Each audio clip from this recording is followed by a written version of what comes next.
여러분, 성령님은 하나님의 깊은 곳을 통달하시는 성령 하나님이십니다. 하나님이 우리에게 주시고 예비하신 것은 눈으로 볼 수 없고 귀로 들을 수 없고 마음으로도 생각할 수 없고 오직 이것은 성령을 통해서 우리에게 보이신다고 말씀하고 있습니다. 그래서 우리는 그 성령님을 통해서 하나님이 주시고 약속하시고 예비하신 것들을 깨닫게 되는 거죠. 아멘. 그렇습니다. 거짓 자에서 벗어나서 혼의 구원을 이루어가는 것은 과정이지 결코 내가 누구인가를 깨달음으로써 이루어질 수 있는 것은 아니라는 것을 알아야 합니다. 이것은 하나님의 의를 나타내는 삶의 핵심입니다. 하나님 나라의 복음의 비밀이기도 합니다.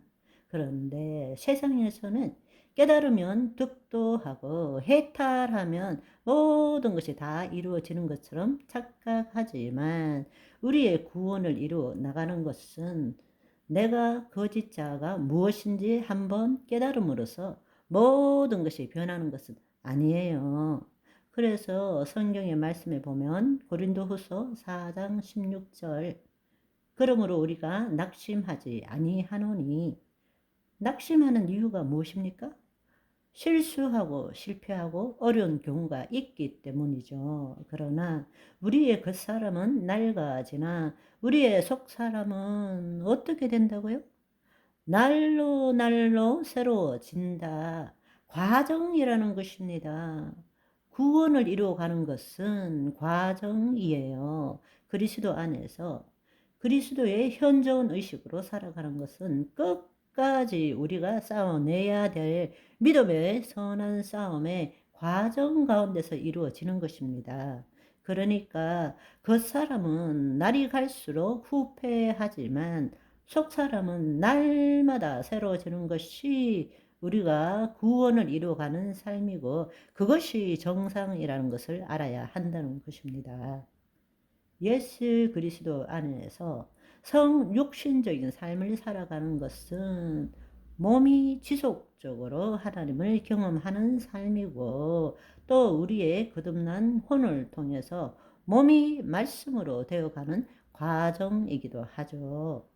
우리 몸이 있는 이상은 이 믿음의 선한 싸움을 우리는 끝까지 해야 되고 바로 그럴 때 택함을 받게 된다는 사실입니다.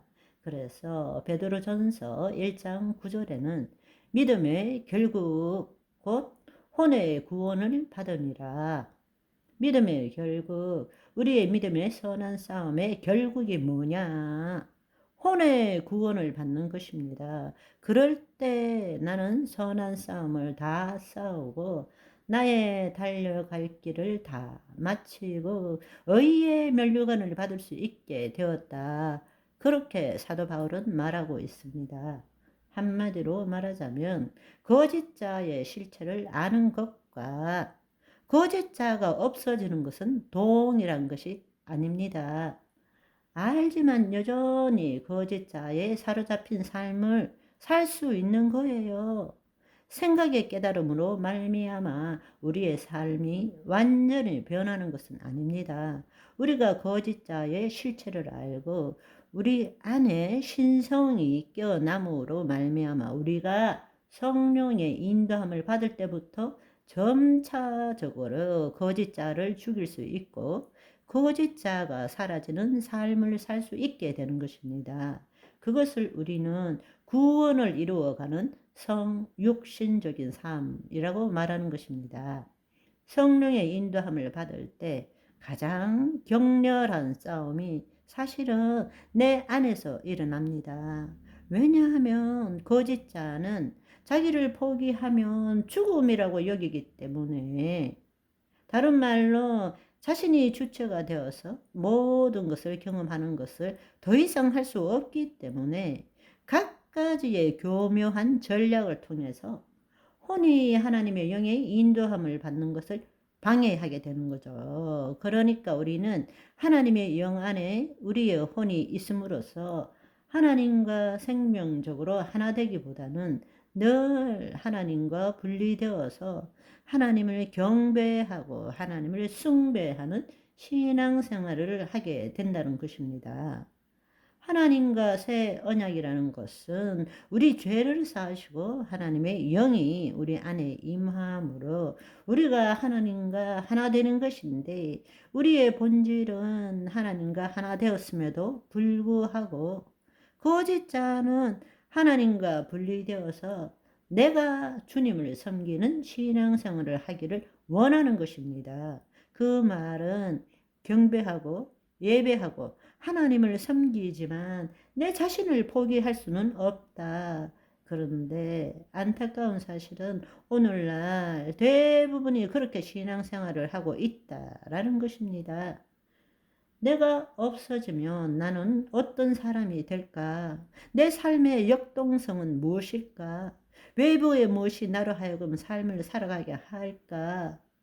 계속 말씀드린 것처럼 내가 죽어야 그리스도의 신비가 나타나는데, 내가 죽지 않고 내가 죽고 난 다음에는 어떤 삶을 살 수 있을까라는 것은 알 길이 없다라는 것입니다. 답이 없다라는 것이죠.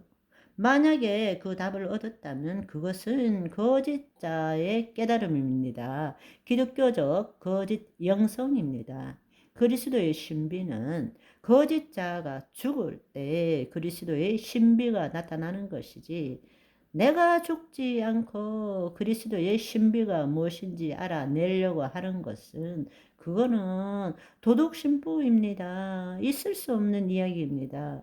그것은 거짓자의 영성일 뿐입니다. 그렇기 때문에 사실은 구원을 이루어가는 것은 의인은 오직 믿음으로 살리라 말씀하셨잖아요. 거짓자의 관점에서 볼 때는 우리가 구원을 이루어가는 그 삶은 늘 의문과 혼란 그 자체입니다. 우리에게 이 의문과 혼란이 일어나는 것은 성령의 도우심으로 인한 인식의 변화가 일어날 때마다 거짓자는 자신의 죽음에 대한 새로운 방향을 잡고 자신의 정체성을 유지하기 위해서 더 많은 심리적 강박감을 느끼게 되는 것입니다. 이 부분에 대해 더 자세한 것은 다음 시간으로 바이바이.